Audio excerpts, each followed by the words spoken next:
How's it going, everyone? This is Little Ghost MTG. I'm going to be grinding some more standard best of 3 ladder. And I have a new deck that I want to talk about that I just built last night that we're going to try and play on the ladder and see how we do. I've been playing it the last couple of days to pretty decent results. It is a Bant mid-range deck that I got off of the Magic Online 5.0 deck lists. It's almost the same as the deck list that I read off. There's a couple of changes I've made in the last couple of days, but let's talk about some of these cards. So it's kind of just a Bant Good Stuff deck. There isn't really a streamlined synergistic strategy, but it just has a lot of obliquely powerful cards in it and a couple of internal synergies. It's mostly a green-white deck, but same as the Golgari decks are doing right now, it is splashing blue for the very powerful Hydroid Crassus, I don't really know, which is a new card from Ravnica Allegiance. Very strong, so a lot of decks are playing it on the ladder right now. And some counter spells in the sideboard is the other reason for the blue splash. So let's just go over some of these cards here. Llanowar Elf is a classically powerful card. If you're playing green, if you're playing creatures, getting ahead on a mana, especially on turn 1, is just a very powerful thing to do. It's not serving any really specific purpose other than that. Incubation Druid is a new mana accelerator. It fixes your colors because it can tap for any color. And it also has it's versatile. It can play both roles because it has this adaptability. So you can turn it into a 3/5 for 5 mana, which enables it not only to super ramp up your mana and tap for 3 mana, but become a 3/5 and be a pretty potent attacker. We have Emara, Soul of the Accord at 2 mana, which is a nice army in a can card. If you're playing against control decks, you can kind of just drop this and sit back on it without playing out the rest of your hand, and they're going to have to answer this card either with spot removal spell or hopefully waste a sweeper on just this one card in the army it creates. So even though it's a 2-drop, just a 2-mana 2/2, it's a pretty potent one because it keeps creating 1/1s, and it's kind of a must answer. It's okay in mid-range matchups, but it gets outclassed pretty quickly. So it's something you can board out against like green-black decks and things like that. Of course, we all know Hydroid Crassus. It's kind of the king of the format right now, or maybe like the new darling card from Ravnica Allegiance.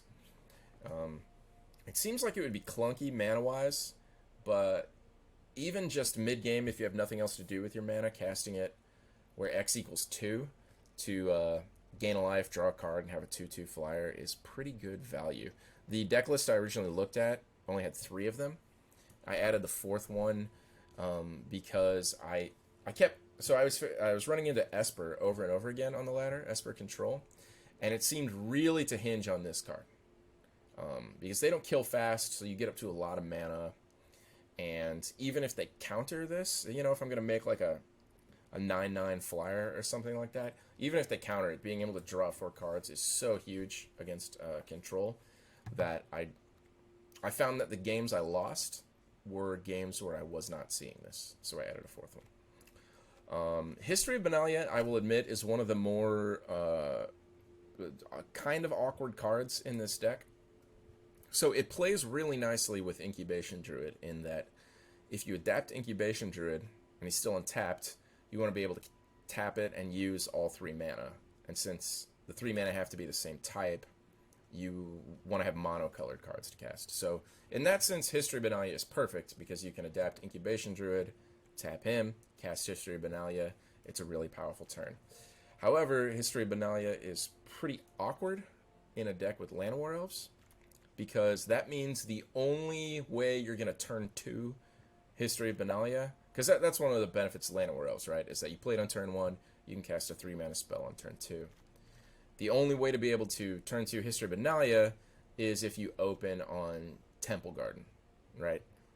Because that's the only land that can cast Llanowar Elf on turn 1 and be a white mana to contribute to History of Benalia. So you'd have to open on Temple Garden, cast Llanowar Elf, and then have another of, any one of many other white sources, but you'd have to open on that land. So history is slightly awkward. I've been wondering whether or not it should stay on the deck, but every time I play against control, it's such a great card to put down in the mid-late game when we're sort of top decking and they're trying to get, they're needing to spend a removal spell on every card. The fact that this card creates 2 threats is really strong. So I don't know. There's possibility that it should be Knight of Autumn so that I can always turn to it, but then again, you can't cast Knight of Autumn off of Incubation Druid because it's 2 colors. It's a possibility it should also be Jadelight Ranger because that solves both problems in that you can cast it off of an adapted Incubation Druid. You can also turn to it off of Llanowar Elves. But Jadelight Ranger is kind of just a stack of power and toughness. It doesn't have the benefits of creating 2 threats like History Benalia, or have the Swiss Army knife appeal of Knight of Autumn. So that's the decision point for this. I really don't know about this slot and whether or not it should be something else. That's the most kind of head scratchy aspect of this deck for me. But anyway, moving on. So March of the Multitudes, another expensive card, but the fact that you can cast it end of turn makes it good against control. Even casting it for X equals 2 is pretty legit because they usually, Esper Control doesn't put many threats on the board, so they usually have to answer every threat you lie down. So yeah, even making 2 tokens off of it generally warrants a counter spell from them. But you can Convoke it, which plays nicely with Amara. It plays nicely with Mana Acceleration. So it's a pretty strong card. I often board it out against decks like Green-Black because they all die to Finality, and often they have a lot of blockers that can soak up these tokens anyway. Shalai is, I think, a underplayed, underrated card in the format right now. Unless they have Lava Coil, if they're playing red removal, it usually requires 2 removal spells. The Nexus of Fate decks tend to have to answer it before they can cast their Experiment Explosion on you, because Shalai gives you hexproof. It can pump your whole team. So this initially in the list that I looked at was in the sideboard. I moved 2 to the main deck because it seemed like most of what was going on ladder, Shalai was a good card against. It's good against other mid-range matchups too, because flying just tends to be important. So Conclave Tribunal, I played it in White Weenie. It's just a good catch-all. It's a good card to have in your main deck because not only is it creature removal, which is standard for main decks, it can answer Planeswalkers, it can answer Wilderness Reclamation. It's nice to have main deck answers to that. So it's just a great catch-all. And of course, like I said, Convoke plays nicely with Imara. Ajani is a cool card in this deck. I was kind of curious about it when I first looked at the list, but it turns out that it's been pretty powerful against especially control. Mainly just resurrecting Imara and Incubation Druid is pretty nice because these are both threats that they tend to have to answer.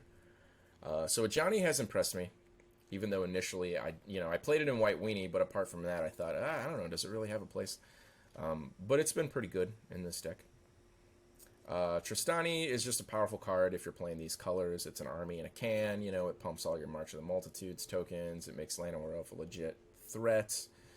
And kind of similar, Flower Flourish. If you're playing these colors, I don't want to go so far as to say an auto-include, but it's kind of free. It fixes your mana, and if you happen to draw it late, you can Anthem your team, which also plays well with History Benalia, March of the Multitudes, and Go Wide. So this deck it's weird, like I said, it's kind of just a good stuff deck. It doesn't really have a focused strategy, other than playing must-answer cards. So let's just look at the sideboard here, see what I got going on. So 2 Baffling Ends were initially in the main, but there was too much Esper Control, so I took the 2 of them out and replaced it with Shalai. But it's still a great card if you run up against green-black decks. And it's got an extra utility nowadays, since everyone is playing Hydroid Crassus. because even though they can make a huge like 10-10 flyer or something like that, but on the battlefield its converted mana cost is still 2 since X equals 0, so Baffling End can take care of it. So that's some added benefit. A lot of decks also I find are like Esper post sideboard is playing a lot of Thief of Sanity, which is a problematic card. So Baffling End answers that. So Kali Honor Guard, just after running up against a lot of Explore decks on the ladder, I threw this in the sideboard. It used to be Knight of Autumn, but Knight of Autumn is more of a catch-all, like I said earlier, Swiss Army knife. It's not really a focused answer to anything in particular. So it's a flex slot that you can move out if you need, there's something else that you need specific in your sideboard. You know, if there's an evening where there's like a lot of combo, a lot of control on ladder, then you could after a few matches you can take this out and just replace it with something else that you need.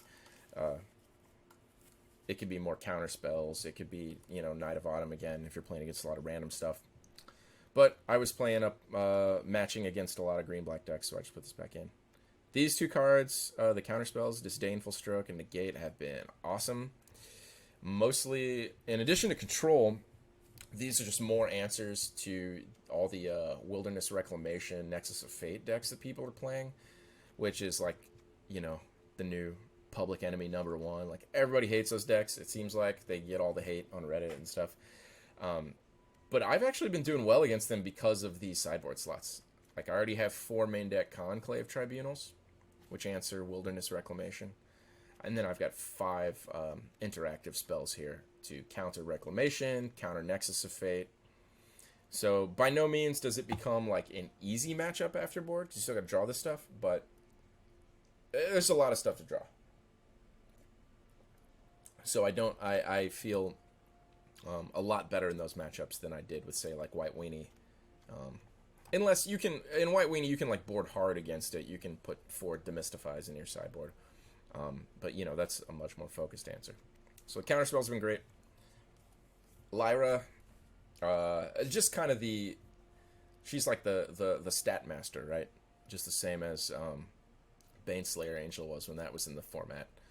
If you're just playing a match about combat, aggro matchups, mid-range matchups, anything other than control and combo, Lyra's just, she's just the queen. Look at her, 5/5, flying, first strike, lifelink, pumps other angels, which you've got a couple of Shalais here, so that's some gravy. Yeah, so Lyra just kind of rules the mid-range creature world. And then Vivian is another just sort of generally powerful card. It could easily go in the main. I think it's in the sideboard more for, like, if there's cards that you just need to board out, then Vivian is something that's just kind of always powerful, and is a nice card to have access to. Like, rather than it being good against one specific deck or specific matchup, it's such a powerful card that you just want access to it. So like I said, I got this list from Magic Online 5.0's. I've explained the couple of slots that I changed, but I still don't exactly know the mindset behind it, other than here's a pile of good cards. Here's like the best Selesnya cards with Hydroid Krasis thrown in on top of it. Krasis? I feel like most people say Krasis. I don't know. You can correct me if you... So that's the story with this deck. As I said before, this slot right here with History of Benalia is going to be the one that I'm paying attention to the most to see if it should potentially be something else. So let's hop on to ladder with Bant Midrange and see how we do. If you've enjoyed this deck tech, be sure to subscribe to the YouTube channel. Follow me on Twitch at littleghost_MTG. The link will be in the show notes down below. And like the video. I appreciate your viewership. Let's see how we do.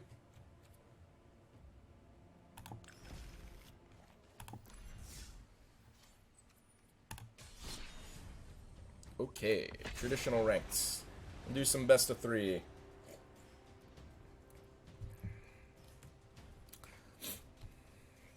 Hope y'all are feeling fine tonight. The weather has been terrible here in Nashville. Super duper rainy and stormy, which I don't like at all. That's pretty cool. Our opponent is Rambo. It's nice to be the first one to get that name. Okay, what do we got? This hand is fine. We hope not to draw a bunch of lands, obviously. We got a Flower Flourish. We got an Incubation Druid. We got a turn 3 Shalai. Let's go.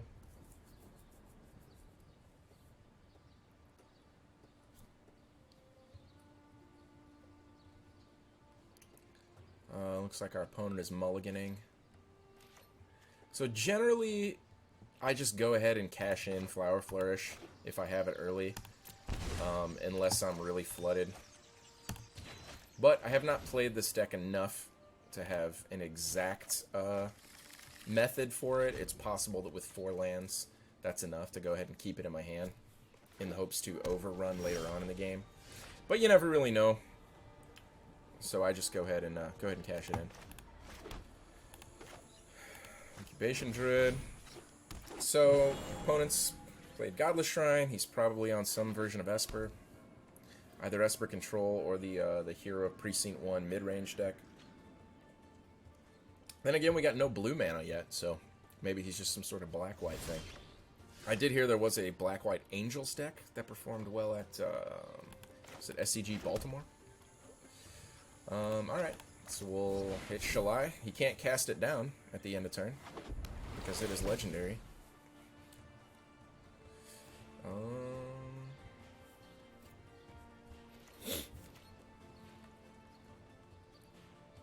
But he's got something, I guess. Depose. Yeah, I guess he... Okay. So yeah, it looks like he's the Hero of Precinct 1 deck. That's usually what plays Depose Deploy. And he missed his land drop, so he's just stuck on 2 lands, it looks like. That's good for us. I don't want to get Incubation Druid killed in response to an Adapt activation. So I'm just going to go ahead and play Tristani. Our opponent's already quite on the back foot, so no reason to let him get maximum value out of his cards. Alright.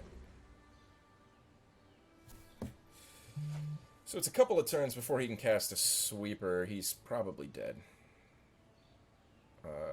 Opponent's just had an unlucky game. Hey, how's it going there? Who dis? Alright, well, not much to see from that game. Our opponent got super unlucky and just got stuck on 2 lands, even though he had 2 extra draws. That happens sometimes, but hey, better him than me, right? So, if he's the Hero of Precinct 1 deck, I guess we want Baffling End to get rid of Hero Precinct 1 and Thief of Sanity. In a mid-range matchup, I probably want these Vivian Reeds, these Lyras, and I can... What gets outclassed? So this one doesn't have as clear of a sideboarding plan. At least I haven't played against this particular deck enough to have as clear of a sideboarding plan against it. So I'm just going to kind of shave off some pieces of things. They do play Absorb. So maybe all of these 5s is a little awkward, but we've got cards we're using to accelerate into them. So let's just try and go bigger than him and take out some of these smaller spells. Shave a couple of those, a couple of those, a couple of these. Looks like 60 to me. Maybe with not as many smaller spells, we don't need all these March of the Multitudes. So we'll go 2 of those. One of these Lyras. or Imaras, and a Flower Flourish back in. Gotta mulligan this. No green mana. This hand sucks. Ugh, this hand is worse. Okay. Well, sometimes that's just how it goes. Is a random 4 better than this? Oh, word. Yeah, yeah. Ugh. Well, we still got a scry. We got 2 of these. We'll just try and turn 2 this gal if we can do it. All right. Well, we at least got that going. So let's see what happens. 3 weeks, huh? What game are you doing next?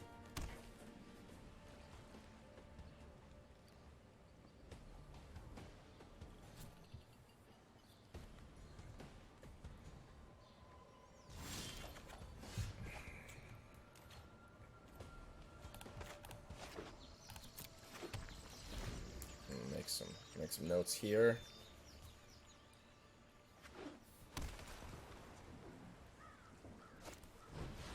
Thought erasure.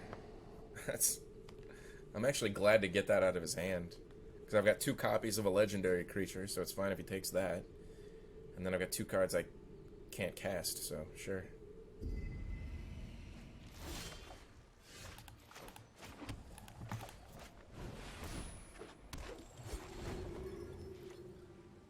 So he's on no white. Okay, well there's the white mana. Yeah, there's Hero Precinct 1. Yes, sir. Yes, sir. Alright. We're definitely going to attack. If he wants to block, that would be awesome, but I'm sure he won't. Play a Llanowar Elf. Remember the old art for this card? It looks super weird. Ugh, gross. Okay, he's got a couple of soldiers. Lindsay L? That doesn't sound right. Although I guess it is a pretty generic title. Waiting on You. So it's probably like a bunch of songs. I don't know. It was like an old, it's like an indie pop band, I guess, or something. Anyway, who knows? I could get 2 tokens off of March of the Multitudes, which isn't the worst. But since I have another copy of this creature in hand, and it's legendary, so the one in my hand is effectively dead, just go ahead and attack with this one. Okay, cool. I'll trade it for 2 tokens. Cast the second one. Okay, this isn't the worst position in the world, but still not great. Love some lands for this Vivian Reed or this Crassus. So, do I cast March of the Multitudes to just make 1 token, or does he take it out of my hand? I get a freebie token with Imara because I can invoke her. Let's do that. X equals 1.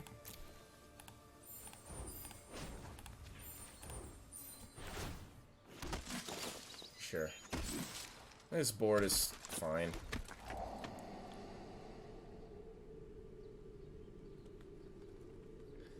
Man, Hero of Precinct 1 is a super good card. I've been really impressed with it. It seems like every time they have it on turn 2 or 3, this deck's just off to the races.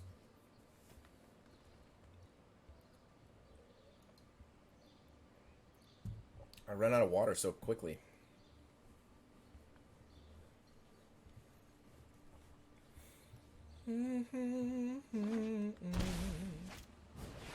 Thief of Sanity. That was the card I was talking about. So it would be great to draw a land so that I could play this Hydroid. Okay. Ask and you something something. Alright, so this can contest Thief of Sanity in the air. Draws me a card, gains me a life. We just hope that the last card in his hand isn't a removal spell to kill it. And if it isn't, then we may actually be at like an even game. Even though we started off on a mulligan to 5. Let's go. Hostage taker. That's not good for me.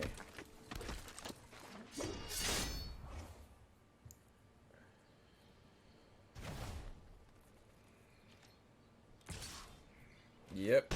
Get your free cards, sir. Hopefully it's 3 land. Oh, no? Okay.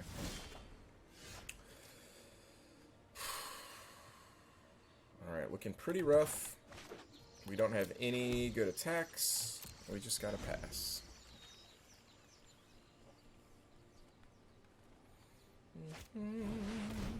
Ah, he ripped the Shalai.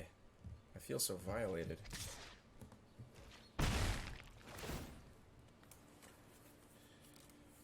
Okay. Alright. Well, the 2 cards he binned were lands, so that'd be great if that 3rd one is also a land. No, it's a Baffling End. It could be worse. Probably just roasted here, though. A Johnny. Does a Johnny do anything? I can get an Amara back. It kind of just soaks up one of his attacks, right? Alright. You do not have to fight alone. See in yourself what I see in you. I never made out that that's what a Johnny said. When you use ability, he says, "See in yourself what I see in you." That sounds a little Sesame Street, for, doesn't it? See in yourself what I see in you. Aw, a Johnny.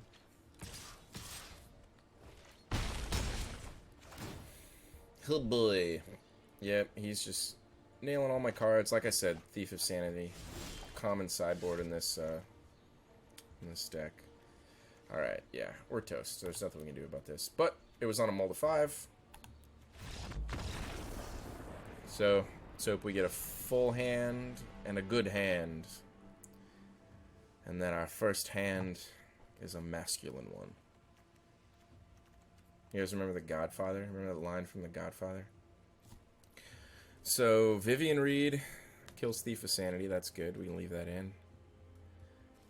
Baffling End and Conclave Tribunal both deal with Thief of Sanity. Does a Johnny do that much? Maybe I should put in Negate against his, like, Depose Deploy or random, like, Planeswalkers or removal spells. Even if he has a turn 2 Thought Erasure, I can negate it instead of letting him take something better. Huh. And I kind of feel like History of Benalia is pretty reasonable against his deck, too. Like, maybe better than March of the Multitudes, since it comes down earlier and just pressures him.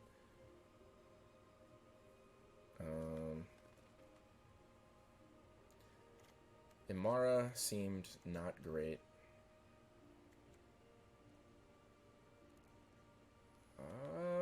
Yeah, he kind of goes wide, so let's see how we do with taking out a Johnny, taking out March of the Multitudes, putting these Histories of Benalia back in, and a couple negates. Yeah, we're just spitballing here. Haven't played this matchup much. Lego.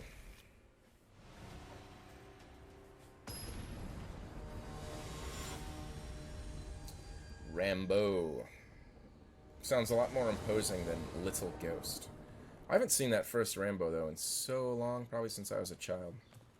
Any Rambos. But I guess it was a sweet movie. Man, look at this again. No green mana.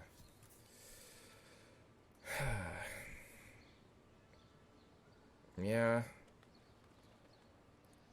Just can't keep this, I don't think. And we still have to rip another land to hit History of Benalia. Yeah. Just can't do it. Okay, this is better. We got all 3 colors. We got a couple Llanowar Elves. And like I was saying earlier when describing the deck, Temple Garden is the only way to turn 2 History of Benalia. And we have that going, so let's see where this goes. Tristani.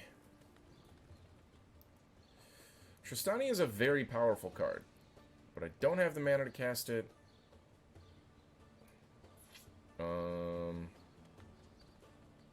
Let's just keep on digging. Alright. Lego.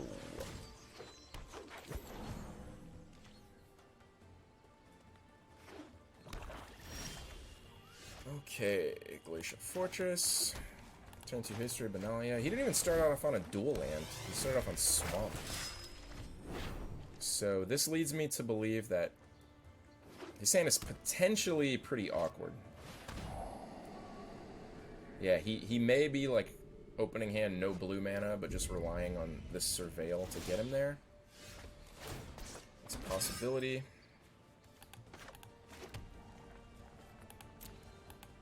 Attack. Okay. So here is where I hope that he did not board in a card like Cry of Contrition. That -2/-2 is the board. But if he did, and he has it, then I'm just got. Holding this Llanowar Elf in hand doesn't do anything really as far as the late game. So we just gotta cross our fingers that he did not board that card in.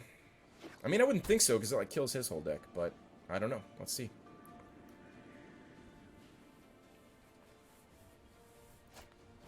Mortify. Okay, I'm absolutely fine with that. Sure, he takes away my Anthem. I still got all my dudes. Yeah, I can't. I wouldn't be able to adapt him if I played him, so we attack with everything. Incubation Druid. And let's see what we got. Ooh, that's awkward. He has to play his blue source tapped because he has neither plains nor island. Here, Precinct 1, we're definitely going to Conclave Tribunal that. So let's see. I can tap 5 mana and adapt Incubation Druid and then use that mana to play Conclave Tribunal.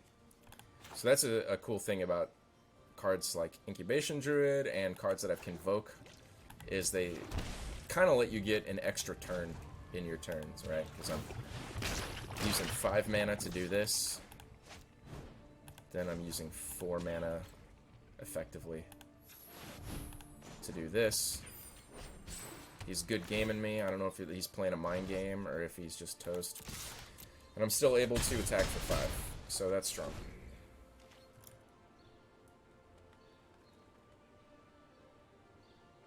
But if he has a Kaya's Wrath or something... Alright. So he takes up my night tokens. That's pretty good. And I can't attack with Llanowar Elf. Ooh, Hydroid, Crassus. Oh, baby. Do I still attack for 3 and bring him to 3, or do I just draw an extra card with this? Is 3 the same as 6, effectively? So if I tap out, X will be 4, 5, 6, 7, 8. Oof, that's juicy. Draw 4, gain 4. I can't resist that. I said 8, right? Yeah, let's see. 4, 5, 6, 7, 8. Oh, taste it. Hallelujah. I need more water. Okay, so he could still like cast a Kaya's Wrath or something, and that would be awkward, but yeah, he don't got that. Gotta take out my 8/8. I'm all juiced up with cards. Although if anyone plays Incubation Druid, the auto tapper on this game is something you have to be careful of with this card, because sometimes you want to like cast a card like Tristani, then attack with all your creatures. But if you don't pay attention, the game will use this card for 3 mana instead of using your lands. It'll like default to this card first. I guess that's redundant, right? That's what defaulting is. And then this dude will be tapped, even though you wanted to attack with him after antheming your team with Tristani. Like, see, that's where it's defaulting to now. If I highlight Tristani, Incubation Druid is outlined in orange there. So if I wanted to cast Tristani and bash with everything, I want to make sure and manually tap all of my mana here, so that it doesn't use that 3. And then once you get a few in, it won't tap your guy anymore. But you want to make sure and do that, so you don't miss out on your attack. That I got a couple times with that. So even though he could double block and kill one of my Llanowar Elves, if he does that, he's dead. So we attack. Hey, do you guys know who was president during the moon landing, during all of the moon landings? Oh yeah, and since I have Tristani, my Krasis doesn't have to die at 0/0. It's 1/1. Cool. All right. Oh, I played against Winter Mute last night. I'm trying to remember what deck they played. It may have been one of those, well, the sort of deck that Takali Honor Guard is good against, if I recall. But you never know. People can, people switch decks oftentimes as they're going up the ladder, just based on what other people are playing. Bounce back and forth depending on what all they have built. This hand would not look good at all without this Incubation Druid, and even though it could get removed, I think it still makes this hand a keeper. We can accelerate into like a turn 3 2/2 Krasis, which is fine. And we're on the play. Let's go.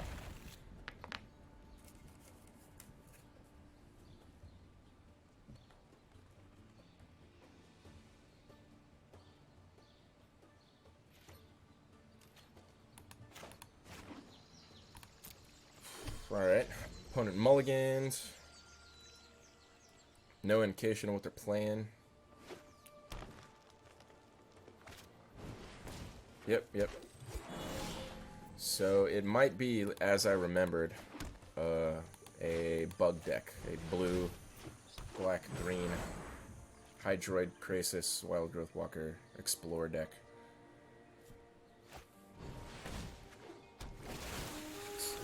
That is what it's looking like. This is a pretty even matchup. We're both just kind of doing the same thing. It just depends on who has the better draw, really, and whose like powerful cards resolve.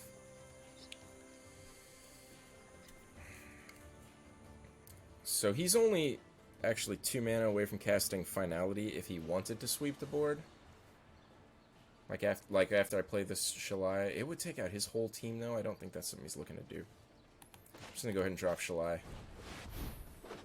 I think generally, if you have a play other than Krasis, like early mid game, it's better to take the other play to try and maximize the Krasis.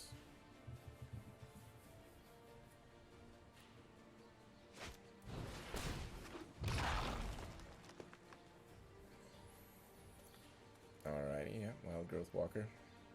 Although I'm so used to Wild Growth Walker being like a card that I just absolutely hate to see because it was so good against White Weenie, the previous deck I played. But against this deck, it's not as... I mean, it's still a good card, but it's not nearly as problematic. Assassin's Trophy in the yard. So, opponent probably just needs lands. Oh, maybe not. Because he just played that when he's got a swamp in hand.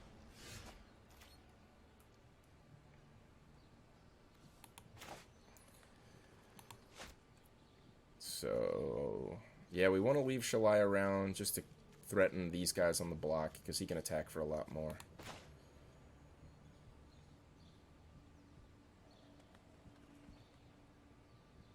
And we definitely want to play this untapped, so we can adapt Incubation Druid. But since there's nothing I need to cast right now... I mean, if I adapt it, and then he draws a removal spell and kills it, that's not really any different than him killing it in response to an adapt. I mean, I guess I could play a flower flourish. Yeah, no. No, I couldn't, because I still have to tap Incubation Druid. Yeah, and he's got Hexproof anyway, so... Either way, you'd have to kill Shalai first, so let's pass.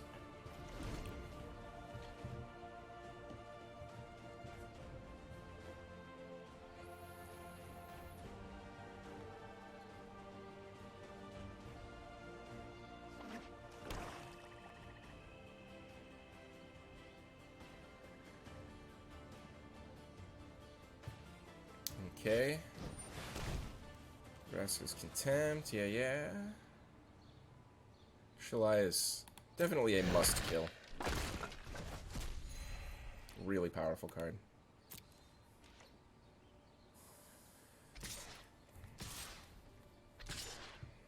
Okay. So this either means he thinks it's worth it to hit me for 4. Oh, okay, never mind. He's taking it back. Yeah.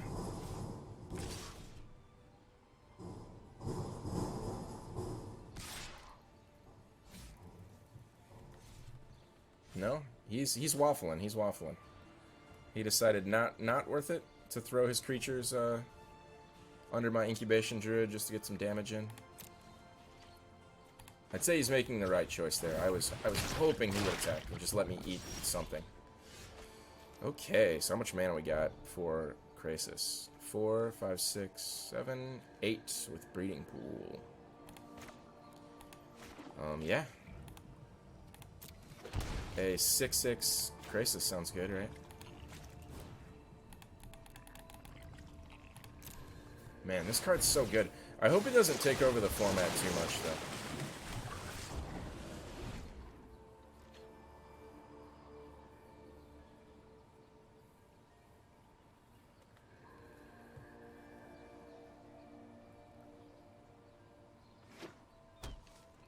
Alright, he drew a blue source. If his last card at hand is Krasis, that is not good for me. Alright, I guess it's not, because he would have cast it.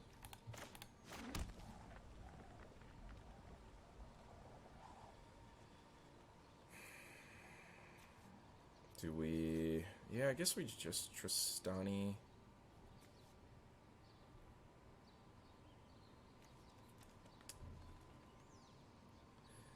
Or, well... We could set up a big March of the Multitudes. Like, I just attack with Krasis. And then at the end of his turn, we March of the Multitudes into a Flourish. That's probably better, right?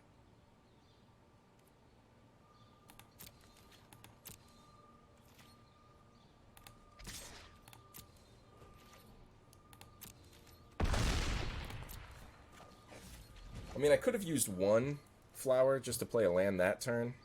Although it would have been the same for March of the Multitudes, since I'd have to tap that land to do it. So. But, like, just to throw him off, you know? If he was thinking, well, why would he throw away a flower when he can cast Flourish? Midnight Reaper. That guy's strong.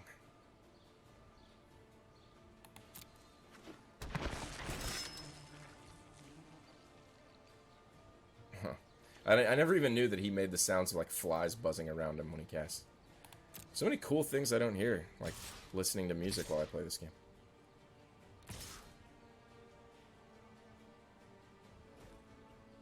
Okay, so now he's attacking with everybody because if I block them, he just draws cards off of Midnight Reaper, which he doesn't mind doing. This is only 7 damage. I go to 12. I can definitely take that. And then he doesn't seem to expect a giant March of the Multitudes. It just seems like I'm not wanting to block because I don't want him to draw cards. So X equals 6.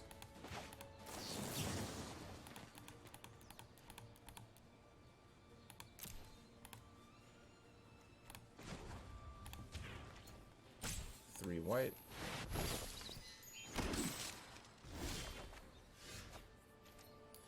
And let's make everybody +2/+2. Oh no! The auto tapper! I forgot to pay attention to it. My 5/7 is tapped That's awful. I actually don't think it matters, though, because my board is still ridiculously imposing. But still, you always got to remember to, like I mentioned in an earlier game, pay attention to the auto-tapper when Incubation Druid is in play. Because it will get you. The AI does not know how to play Magic very well.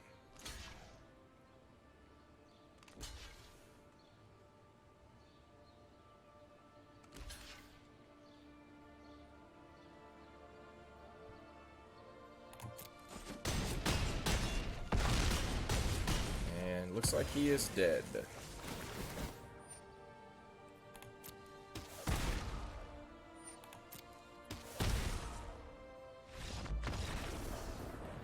Okay. Hey, game 1 in the bag. That's pretty cool. Just need to take one and then lock up my diamond, which is fantastic because, as you well know, you can't drop ranks. You can drop tiers, but not ranks. So, for these mid-range matchups, as I said previously, Amara gets outclassed pretty quickly. Especially if he brings in more removal. Flourish looks not as good. Like, Flourish kind of wants March of the Multitudes to play with. Although Johnny tends to be better in the control matchups, so they're killing a lot. And he exiles a lot, so this is probably a good board out. I want the Disdainful Strokes, I think. They take care of his Vivians. Well, hold on. We gotta do this faster. Alright, we want Baffling End. That's like all of his threats. Vivian is really good against that deck. Lyra, because flying is great. Let's take out the little less impactful stuff. I think Mana Acceleration is still good against this deck.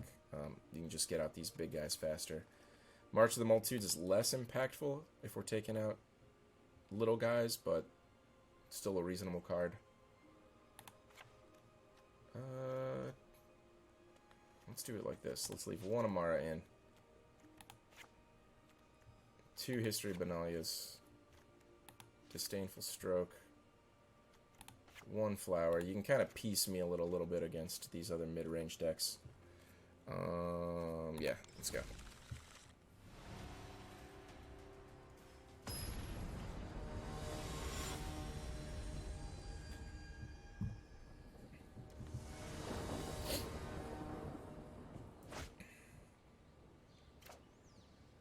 Alright, this hand's fine. Only got 2 lands, but I effectively have 2 more.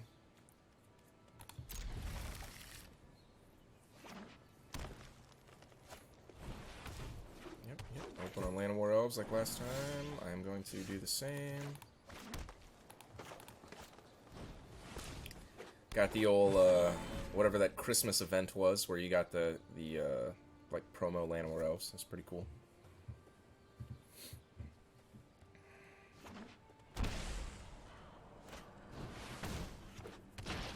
Reaper is strong.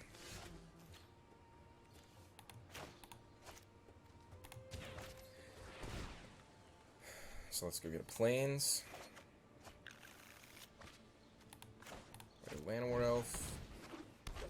And a Glacial Fortress. So next turn we got 5 mana. We can land a Tristani. Or use a Conclave Tribunal to take out his Midnight Reaper. Which you might want to do eventually, but right now that's not... it's not super threatening. We can just let him attack for 3 a couple times. When this is really threatening is like when combat would just make your creatures trade off with one another. Like at parity. But then he's able to just drop this and attack his creatures into yours. So what are we looking at here? Did Wintermute miss a land draw? Or I guess still just combat phase. May have another land.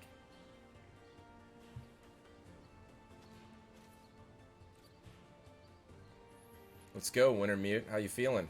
You feeling the heat? Do I want to trade Llanowar Elves? I've got a Crassus. I've got a... I don't know. That's an interesting trade he's offering me.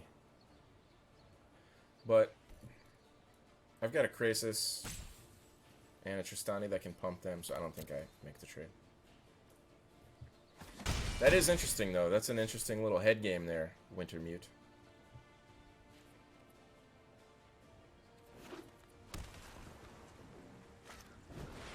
Ah, Dub's Midnight Reaper. So I don't want to be getting into combat anytime soon.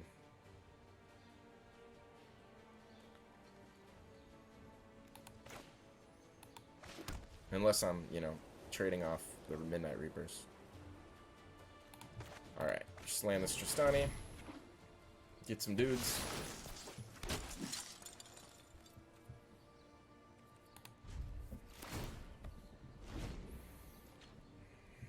And if he wants to trade a Reaper for a token, that's fine.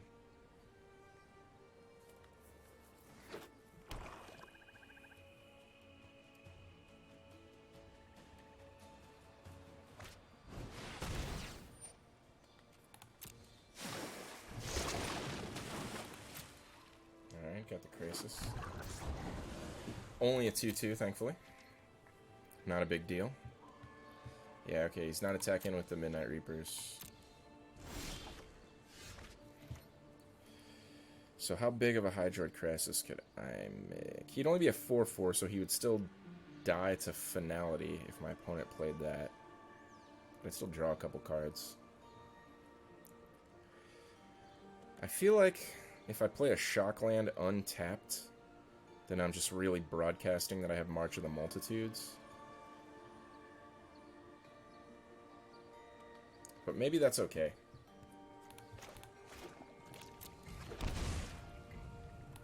Because I think that's the best thing I can do right now. I mean, he could kill Tristani, which would make it a lot less threatening. But if I can have a big March and swing in with all of those lifelink tokens, that's pretty powerful right now.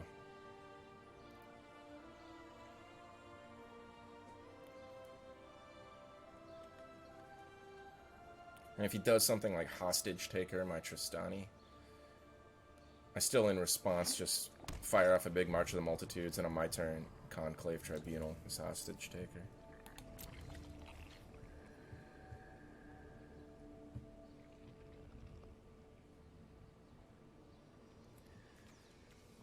So what's it looking like, boy? Oh, okay, huh.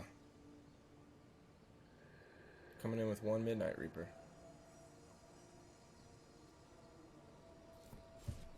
Not sure, not sure.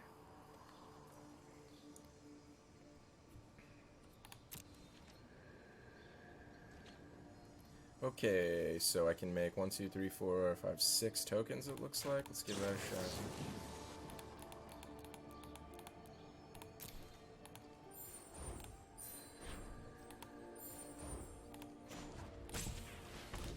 God, the timer comes up so fast when you're tapping for March of the Multitudes. It's pretty frustrating. So my thinking is he probably has a removal spell for Tristani. And I think that's fine. Let's just attack with all the tokens.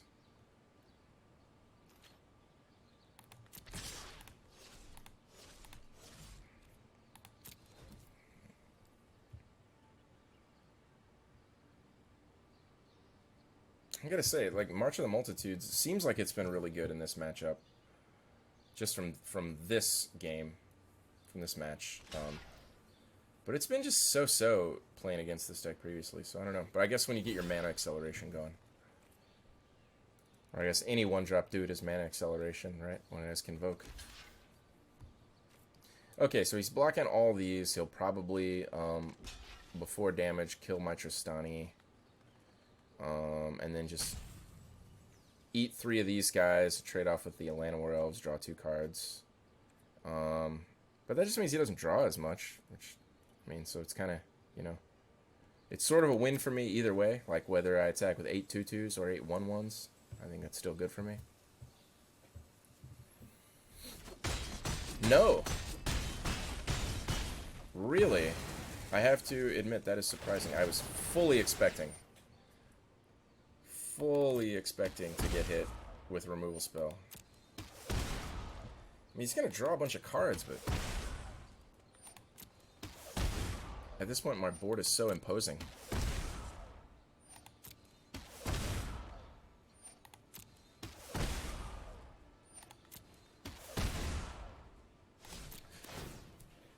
I accidentally clicked in turn instead of another trigger. I needed to play this Temple Garden.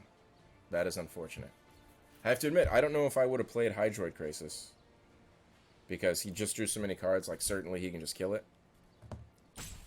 But I definitely wanted to play that Temple Garden.